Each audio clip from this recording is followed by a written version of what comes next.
Hey everybody, welcome to Frugal Facts. Today we're going to go over the top 10 tips on how to save money fast. Make sure to watch until number 1 because it's one of the most amazing savings tips I've ever seen. Make sure to subscribe to the channel so we can help you with savings tips regularly. Now let's get straight into the video. If you're watching this video, you probably want drastic changes to your financial habits. Whether you're in a huge debt or just want to make healthier financial choices, this video will show you ways to save money that are realistic and doable. In fact, these frugal tips are simple and easy to do. You can do it in a matter of minutes. The only thing that makes it difficult is to actually do it with discipline and put an extra amount of effort to maintain these habits. As they say, old habits die hard. If you want to turn your life around, you have to take some baby steps to get rid of some of those bad financial habits. Out of hundreds of money-saving tips online, I've narrowed it down to only 10 simple tips to help you save money. With everything that's been going on in the world, you can't control your environment, but you can control yourself in spending and saving. Continue watching and change your life. Number 10. Learn the concept of DIY. Starting with number 10, you have to learn the concept of DIY, or do it yourself. Instead of buying or hiring someone to do something for you, try doing it yourself. Trust me, you'll definitely save $1,000 by just learning how to do things on your own. Start learning how to do some home maintenance or basic car repairs. If you really don't have the knack for these things, try asking a friend or a neighbor to teach you or help you out. Knowing these basics not only helps you save money, but also helps you survive in case of any emergencies. You got a lot of friends or relatives to gift? Don't buy from the store. Instead, why not make your own, such as baking cookies, making candles, and soaps? Knowing that these are handmade by you can add an extra personalized touch to your gift. Lastly, other ways to DIY is like creating new clothes from your old ones. You don't need to buy new things all the time. You can just reuse and remake some stuff new, like an old dress, and making it into a new top, which then leads us to number 9. Number 9. Reuse and recycle. Number 9 on our saving money tips is to reuse and recycle used items. As mentioned in number 10, if you have old clothes that need repairing, don't throw them away. Just repair them and make use of it while you can.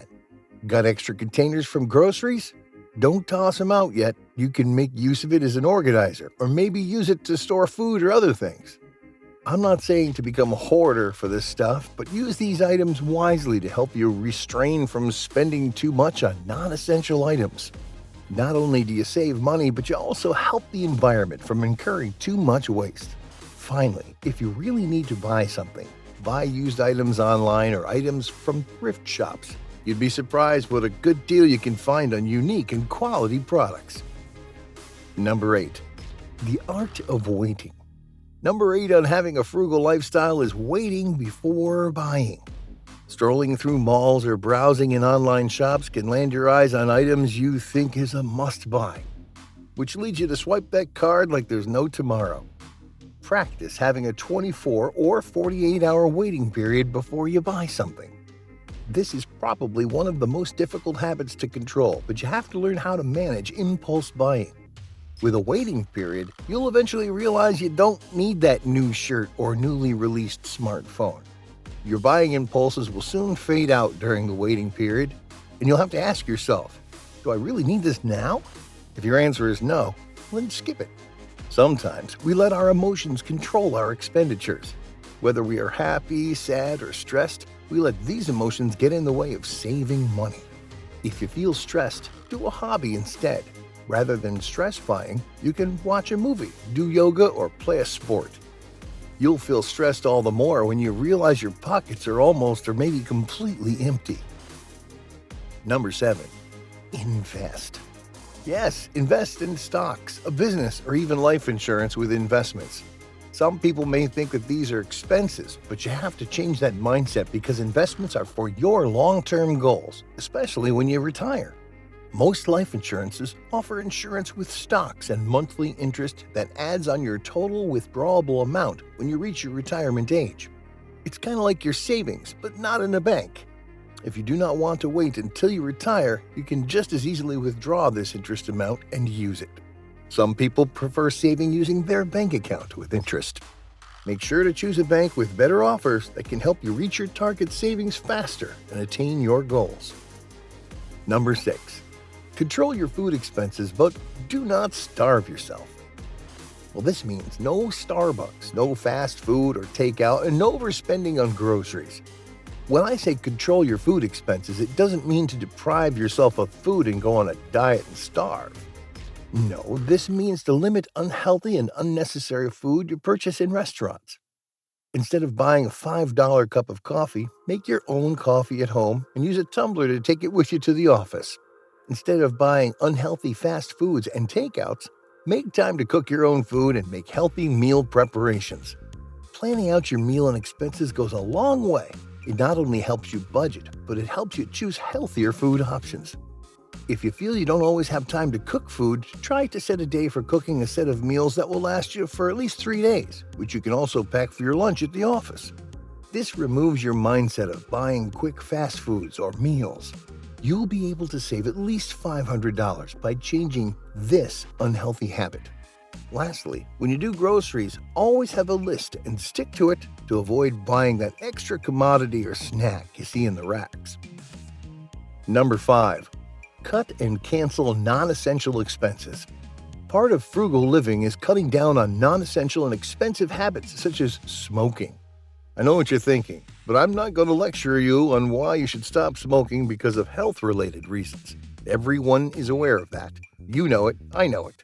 But what I'm going to ask you about is how you can extend and live your life with the amount you spent on a pack of cigarettes.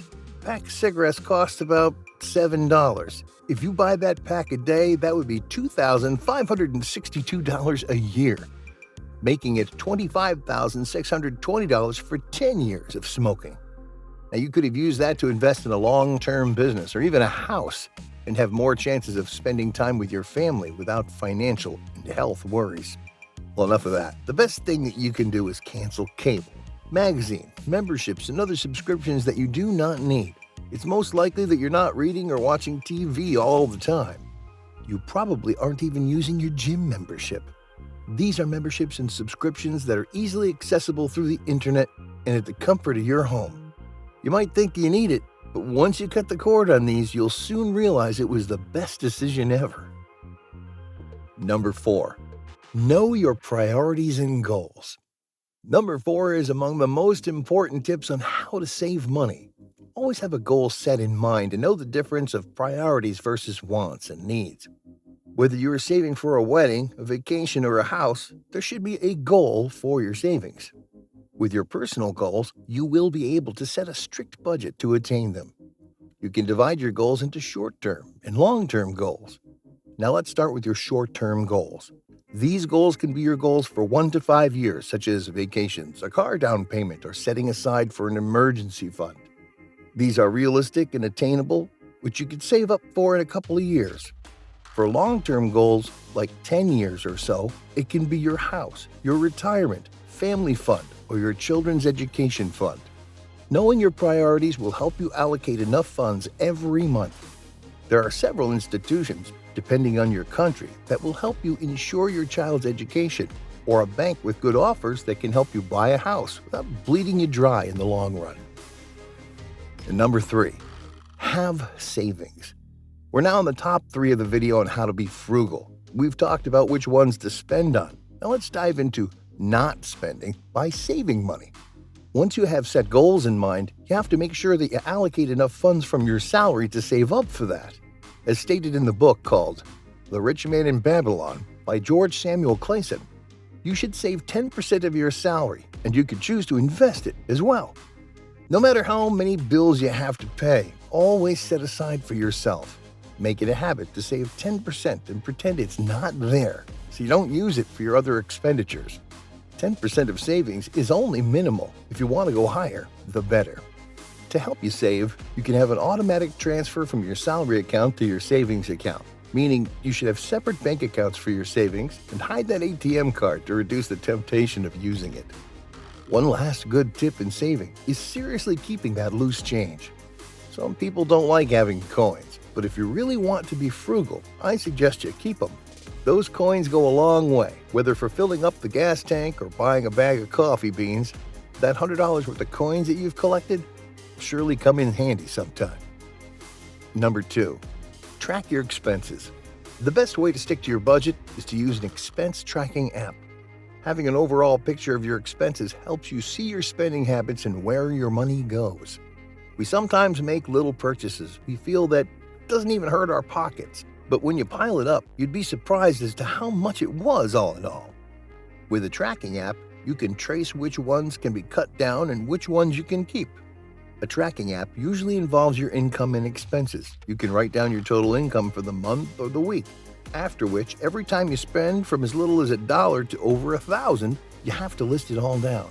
Most apps will categorize your expenses according to food, utilities, and miscellaneous, and will automatically deduct these expenses to your total income. You'll be able to see how much money is left from your salary. It's that simple. Honestly, most people find this really helpful, and it allows them to allocate their budget easily. Number 1, set a realistic budget. The most important tip for frugal living is to have a realistic budget. If you now know your goals, have tracked your spending habits, you can now set a monthly budget to save money fast. With proper budgeting, you can get the perfect allocation for saving and spending money. Some people like to use a 50-30-20 rule, while some use the 70-20-10 rule. Let's focus on the latter. What is the 70-20-10 rule? This means you have to set aside 70% of your income for living expenses, such as housing, education, gas, food, and more. The 20% goes to your savings, and 10% for debt or maybe even rewarding yourself. Bottom line, it depends on how you want to budget your income. It doesn't matter what rule you use, as long as you set a budget for savings. As they say, don't spend more than what you earn. Always live within your means, or you'll be in debt. That's the last thing you want to end up in, and I'm pretty sure that's why you've stayed and watched until number 1. Thanks for watching, and let me know if you're able to do these tips and how it turned out for you. Good luck. Subscribe and turn on notifications so you don't miss more videos of savings tips and much more. Check out this playlist of my top 10 videos of saving money tips, and I'll see you in the next video. Take care.